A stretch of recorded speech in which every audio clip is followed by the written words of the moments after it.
Como cresce a dívida pública de um país? Quando a despesa pública é maior do que a receita, déficit orçamentário, o governo pega dinheiro emprestado de diversas formas para compensar, sendo a mais comum por meio dos títulos públicos, onde os credores são pessoas físicas, empresas, outros países e o próprio Banco Central. Esses títulos são negociados no mercado financeiro, por bancos, fundos de investimento e investidores. Daí podemos dizer que o déficit público está associado ao aumento da dívida pública.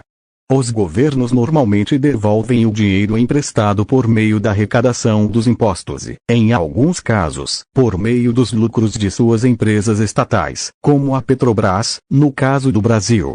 Quando o Banco Central compra os títulos públicos, ele cria dinheiro novo a ser pago pelo governo com uma canetada, o chamado afrouxamento monetário. Neste caso, o governo injeta dinheiro recém-criado na economia, fazendo com que haja um aumento da inflação.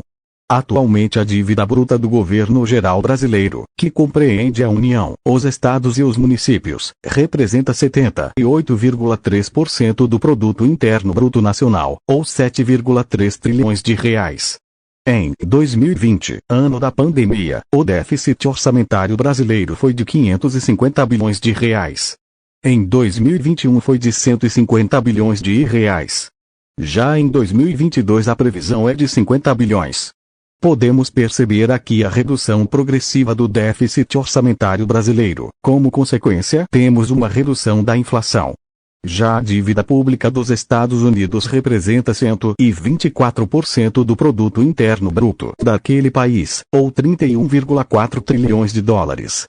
O déficit orçamentário dos americanos foi de 3,1 trilhões de dólares em 2020, de 2,77 trilhões de dólares em 2021 e a previsão para 2022 é de 1,41 trilhão de dólares. Ou seja, o Congresso americano vai continuar aumentando o teto dos gastos públicos e o Banco Federal vai continuar imprimindo mais dinheiro, contribuindo para o aumento da inflação e da dívida pública.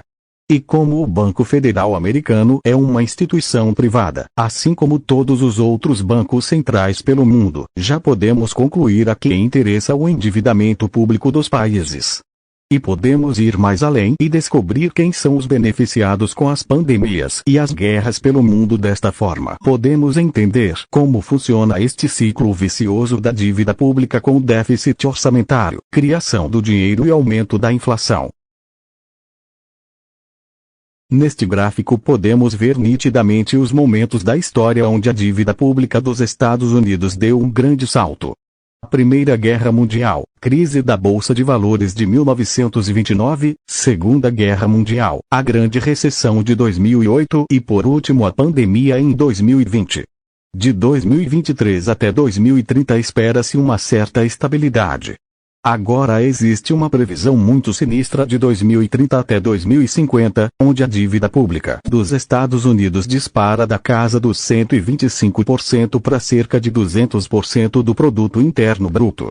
Esta previsão é muito assustadora, pois um elevado crescimento da dívida pública só ocorre quando algo muito grande acontece no mundo, como por exemplo uma guerra mundial.